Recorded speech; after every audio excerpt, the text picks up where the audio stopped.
Satoshi Nakamoto, the inventor of Bitcoin, could be one of the richest people on Earth. But many years ago, Satoshi had disappeared, and with Bitcoin being woven into the fabric of the financial system, solidifying its role as digital gold, perhaps the question of Satoshi's identity was more pressing than ever.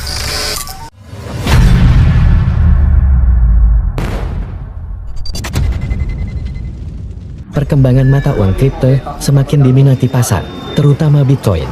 Pelopor pembayaran menggunakan Bitcoin di kehidupan sehari-hari, yaitu Presiden El Salvador. Nayib Bukele, Presiden El Salvador, nekat saat Bitcoin berada di titik terendahnya, yaitu $16.000 Amerika, sehingga membuat para investor dan holder Bitcoin panik. Justru sebaliknya, Nayib Bukele memborong Bitcoin dalam setiap bulannya. Ia selalu membelinya rutin dan berkampanye kepada rakyatnya. Langkah Presiden Nayib Bukele sekarang membuahkan hasil.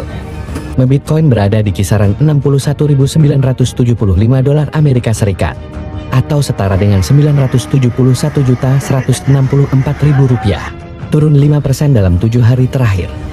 El Salvador yang dahulu ketar-ketir akan nasib Bitcoin, kini banyak yang menjadi kaya dan sejahtera. Tak lepas dari semua itu adalah peran penting teknologi blockchain. Blockchain yang semakin berkembang pesat saat ini. Pendiri Bitcoin yang mengatasnamakan kelompok Satoshi Nakamoto. Satoshi Nakamoto menghilang misterius. Sebelum menghilang, dia mengatakan sesuatu, "Saya sudah beralih ke hal lain. Dan mungkin yang saya kerjakan sekarang tidak akan ada lagi di masa mendatang." Misteri ini akhirnya sedikit demi sedikit mulai terungkap. Tetapi kelompok Satoshi Nakamoto masih tetap misterius sampai saat ini. Muncullah nama Dr. Nicholas Kokalis, profesor juga dosen sekaligus ahli blockchain dan komputer.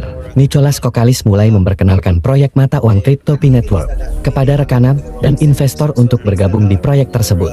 Kemudian tahun 2019, Pi Network mulai dikenalkan kepada masyarakat luas di seluruh dunia.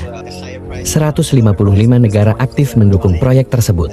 Data deskripsi bisnis menunjukkan Pi Network untuk memulai proyeknya didukung dana oleh investor. Tercatat devil sebesar $15 miliar 100 juta Amerika. Kemudian ada juga Ulu Venture yang ikut juga mendanai proyek tersebut. Dan hingga menjelang dibuka jaringannya sudah banyak investor yang bergabung dengan jaringan Pi. Jadi ini adalah mega proyek digital mata uang kripto yang sudah direncanakan, dikerjakan dengan sangat hati-hati dan melalui tahapan proses selama 6 tahun.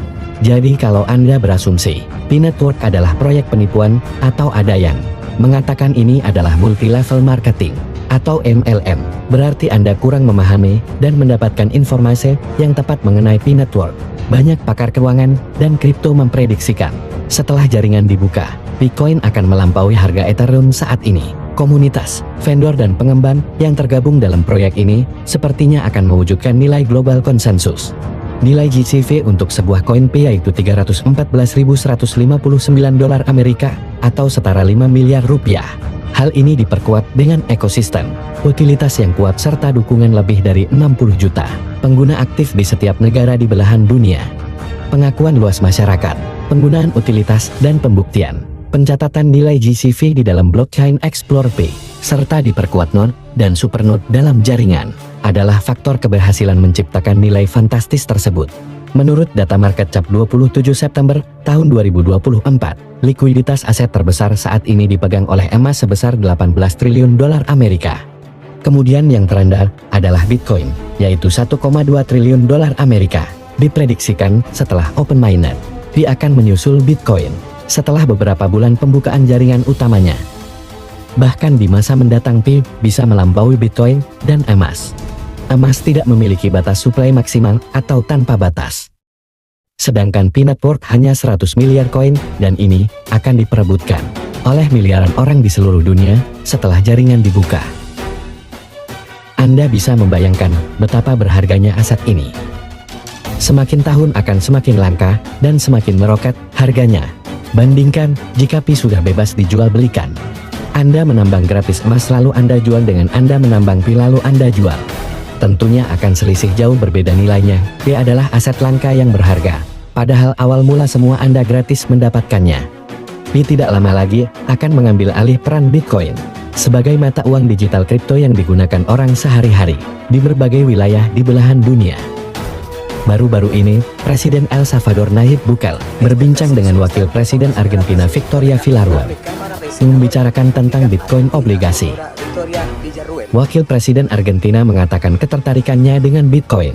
Tetapi setelah jaringan Pi nanti dibuka untuk dunia, kemungkinan besar mereka akan beralih mengadopsi Pi Network sebagai mata uang digital terdesentralisasi untuk alat pembayaran maupun transaksi digital lainnya.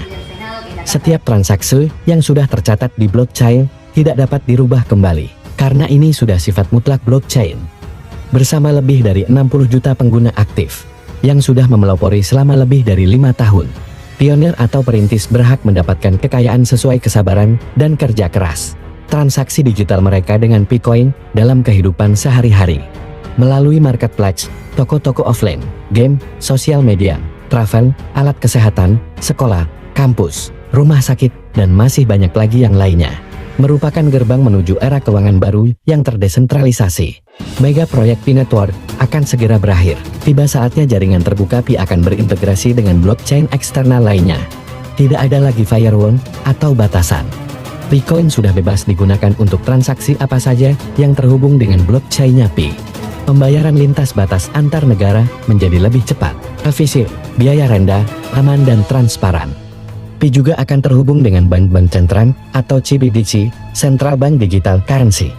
Dengan teknologi blockchain yang terdesentralisasi, Pi siap merevolusi keuangan global dan menjadikannya patokan pembayaran yang adil, menghilangkan inflasi dan ketidakstabilan ekonomi dunia. Ini berbeda jauh dengan mata uang fiat tradisional. Masih banyak tantangan yang dihadapi seperti pencetakan uang sebanyak-banyaknya, korupsi, pemalsuan, penggandaan yang mengakibatkan inflasi besar-besaran. Masyarakat bawah tidak ada lagi yang mendapatkan uang palsu.